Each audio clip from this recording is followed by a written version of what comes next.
amasan hit si Bible hetbe channel hin ve ho zo sena bon chawin pakai Jesus Christa minin kazana le kalim naw chibe ka hin bol ve ale tunia hi in sei ki diu hi le Bible topic poi mota a hi in mi tap tain ado ipizia Pathen and Satan chu anasu manglo ham ti chung chang hi in ama sa te ni ban zom chu ti ding hai jeng ama sa chon van thil ho chung chang i 7.5 khat ichi description nahi ka koyen description anoya link description na chona chia hele na va the hi in aba na chun Pathen and Satan asim ham ala Satan koi sim ham ti ho chung chang a hi in Lucifer chung chang hin ve tawin ale tunia hin vat ki diu he ale aban zom chu hung hiding a hi in hi ji chun ananga jingen ai thiala video hi alhung chan nei na vat pi in lang like share subscribe ni bol pin aji chu Pathen thu hi tun son hin na hi in hi chi Bible hetbe channel atu pi pen si phami ti le Bible thu ki sel gu hi hetbe ding ti hi ji chun hin zui jingin lang support hin bol jing tin kain te min hi ke ma hi le kamin evangelist jang boy Jb Haokip tinai ko jivin tu phata jong hi channel mang chai Pathen thu sharing kain bol ki ding hi in sei diu cho hi le Pathen ipizia Satan chu apet pe na thalo ham ti chung chang hi chi do na lin ta hi in ga sai ding in zong Bible a hin athu hi ki chi te na ki sun pu in hi jing zong le ichwa Bible a imu do dungzui le keiman research ka hin bola ka hin khur dungzui ya chu hin ngai diu hin tin hi je chun ke ya hi absolute truth na hi ti zong ka sai pu in hi jing zong le keiman kalungge la pat le Bible ka mu kham khama chu ka hin share ding hi in hi je chun izam tia nang ma ngei dan to ki to kha lo wa zong le hi chi hi nei na he thim din pakai min tip na ka nei Bible in hitin a sei na hi Revelation book som la ni chang sagina pan a chu iwa na hi le chuin van agala ki sa ne na hi Michael le avantil ho cheng sen dragon chu asa ta ve na hi chun dragon le asol cha ho jong chun asat thu ta ve a hi wangin azo ta po ve chu zo le wana ama ho mun akimuta po na hi ati na hi ya chu Bible iwa na hi le wana gal ki sa na me ti chu ki chinta ni movin ala hi chi gal ki sa na hi tabong gal ki sa na ham chamzam thalpi elom ka le mai thal ho mang cha ki sa na ham elom ka le itabang hiding anang igin cha na ne yam hi chi hi physical fight hi loading hi epizena mitile Pathen and Satan chu khuna ki sat pi lo wa jong a tha jing the hi Satan chu amadinga chu athil si ma hi in manghan ati jinga jong la thua jong mang jing the hi a hin la hi chu ba hen gal ki sa chung chang thua sein hi chi phami tele principalities vaipu na thunei na authorities ki chu na hi in hi cha thua ki do na hi in hi chel hagaw gala hi in FSC bungu chang som la ni na chu wa na jong le yo hi thi san to ta sa phe to ki do hi po ve atin ta sa phe to thi san to hi lovin principalities thunei vaipu atin hagaw to vana hagaw gilo to ki do hi ve atin hi chi the great controversy hi vanoi ki sim til masanga pa na anom jing wana ana ping do sa cha hi na hi ki do na len ta hi chi hi jing hi in to azong hi chi la jing na la hi ti pa chu kain he sa no me wana chun Satan lung thim sin na hin panin chon sin hin bolta in Pathen government cho hin do ta in aman avantil te ho ta chun Jesus Christa to asepe ho zo se cho avantil ho cho asat ta in hitabang chun kido na chun asata am ta ra he ale hitabanga buina sim chu Pathen na that po na he donom thei kha chu ipizia Pathen thil zo se has o he le Satan in hitabang chon se a hin bola chu vanoi le se hung ki sim ding jong chu a hin to kha ding he kiu ku wa ipizia Satan chu ape pe na su mangjing lo ham ti pa chu do na thopi ta he hi chung cho na ingai to diu chu ipi hami ti le Pathen hi ngai lut Pathen hi in athil sem vantil ho jong chu Pathen in angai lut na hi alang khana sai ding in Pathen in Lucifer chu chon set bol ta jing jong le wana chu thakhat thua an ano do jing ding le akisa pi jing ding ban chu gin cha nom po na he epizinam tela ngai lut pathin chun Lucifer ko ma hi chi a Lucifer a hi poi na lungel na to go no he adi poi hiji chung na lung hei jin lang lung ki se in na to mun hi Pathen tong in lang hi in tia hi ama hin zol na zong anei ji ding gin cha no me ne hi epizinam tela pathinen warning pilova thil hi amo bol lo hi ji chun Satan ahung ki so ding hi Jesu Christa na he ja chu hi chi aku na chu lung ki si na ahin nei ding pa chu pathinen ana lungtum hi ding in gin cha no me ne he hi chi ding chun Bible chang khat na simu hi te second Peter bung thum chang ko na hin mi khatuvin ge sanga sa chu pakai thu tip lam dola ge sang he poi koima amang tha lova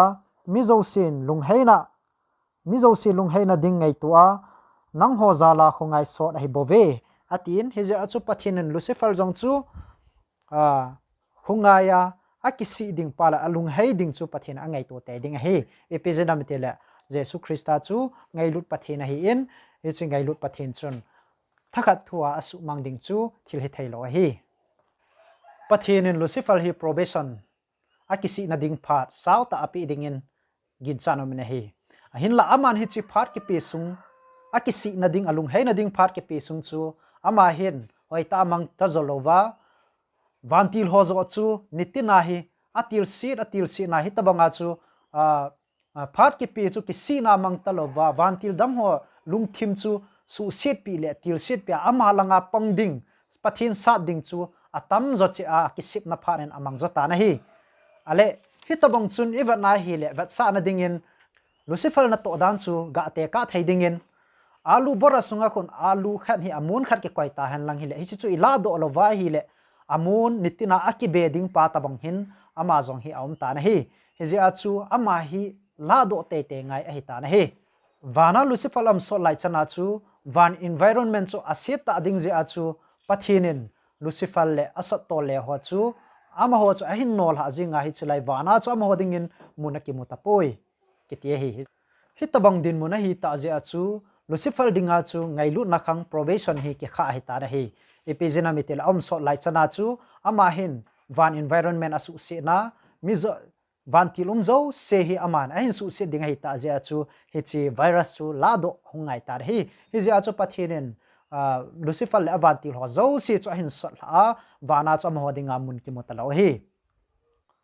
pathinen Lucifer chu hi chi pe ta jong chu atha jing the hi ahin la atha lo ji chu point tham khan hin se ding tin akhat na pathinen ape pe ni Lucifer chu that jing ta han lang hi le vantil dang ho mit muwa chu Lucifer chu amona ki mudo talo ding a he ani na Lucifer chu athi mona akimudo masang chun pathinin that han lang hi le vantil dang ho zo si chun lungop keina na sata a nei diwa he athum da dinga pathinin Lucifer chu that ta han lang hi le ama apathin hi na ngai lut pathina hi na le adi a vai hom pa adi athutan pa pathina hi na pa hi vantil hona mudo zo lo dio Lucifer in false accusation abol hichi adi lova campaign abol pa chu vantil dang ho chun a hin ta san thei dio he poinali na dinga pathin Lucifer chu that ta han lang hi le vantil ho mit muwa chu pathin chu mi god pathin le happy na nei lo pathin ngai lu na nei lo pathin da na leng do ding he a point nga na dinga vantil ho ni cho zo si chu amu tingu le ama ho le mo ki ho vintin o e ho zong ichi thei lo wa hi le ilam kai pau Lucifer banga hi pathin e ho zong i hin tha diu hin tin hi ji chun tunia hi e ho hin pathin hi su lung hang lo diu hi a hin ti kha diu chuting ta le pathin chu ngai lu ja a ho hi talovin ngai lu ja kina bol hi talovin ki chat ji le tiki hot pum puma hi pathin kin a bol diu hi in a hin la hi chu pathin a dei lo pen hi pathin a dei pen chu pi hami ti le ngai lut puma e malung chamta pathin ho diu pa chu pathin a dei pi pen hi a point sagina dinga hi tabanga chu vantil hon ki chapuma pathin chu a hin akina hin bol ting wa hi le hi chu van mun chu environment zo sinom taloding van gam chu van gam nom he taloding a he a point git na ding a hin pathin na ma hi ngai lut pathin a hi ti mong phot chit na ding in vantil ho zo si mit mu le mi him ti ho zo si thil sim ho zo si mit mu thei ding in achapa Jesu Christa chu leisi na hin solin ale aman mi him te chon sit na zo se hin puin Calvary hanga chun a hin kalpita in abana phalin Calvary cross a chun nang chon sit zo si khelin chon se na kisimin ichiba chun thi na chan gein ngai lut na di ta chun ama hin leisi mi him asim sate hoding chun a hin kho apita na hi chu ngai lut na la ngai lut na sang pen chu a hita in ale hi tabong ngai lut na a hin pi ta je chun vana vantil ho zo siang chun da onai ta po ven hi ije chun Lucifer muna chu ake phong do ta in Lucifer chu zopa lhem lapa hi nap chu di ten phot chit nen om be ta na hi ije chun hi chawa chun pakai Jesu Christa ama ta in ngai lut pathina hi na chu phot chit na a hin nei ta na hi pa pathen thang ba man lang a point gin na ding a hen adi a thu tan pathina hi in ije a chu hi chi adi a thu tan pathin a hi na pa chu koi ma chan daw anei theina lo ding le adi na pa hin phon do na dinga chu azo ting le nai chai pathin adi a thuan tan ding a hi in mi hem zo siang a to dung zui chi a to man hin ho pi ding satan ho zo siang a to dung zui chi a punishment hong ke pe ding mi zo sin a to ga chi ki san ding hi ji chu pathin adi a thu tan a hi na pa hong ke phong do na lai ding hi a chai na point ding na se witin pathin in satan a pe pe na su mang lo ji chu ipi ham itia hele ape pena su manga hi le hichlaya chu ama hi a character chu fully develop a hi nai lo ji a chu pathin in Lucifer chu a hi na ta pa ta chu fully develop a hung hi theina dinga chu pathin in a hing hoi hi in tu hi Lucifer chan le satan ho na to zo se hi di ta na kimuta in fully develop a hi ta in tu ni chan gain pathin lenga ba sa jingin buina sim jingin buina zo se ha sat na zo se leisi na hin hun sa pa chu satan le asot tol le ho Lucifer adi tabanga campaign borjinga ahiala gu thima zo pa milhem thapa ama cha he na hi je achu tunia hi satan buina vanoi leisi na asim hi anasal he jingin tu azang hi na sata hung na sana liding spiritualism ti hi na sata hung ha na liding hi je chon ta san cha te ho zo se ki ging phau hitin bible hi idin pidiu Bible na sai lo chu e hodinga ta san ta hello dinga hi heje a chu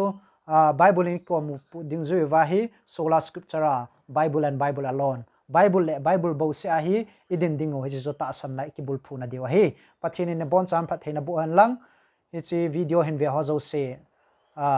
chunga ke pa tu ka seyin chuting ta la aban le pathin in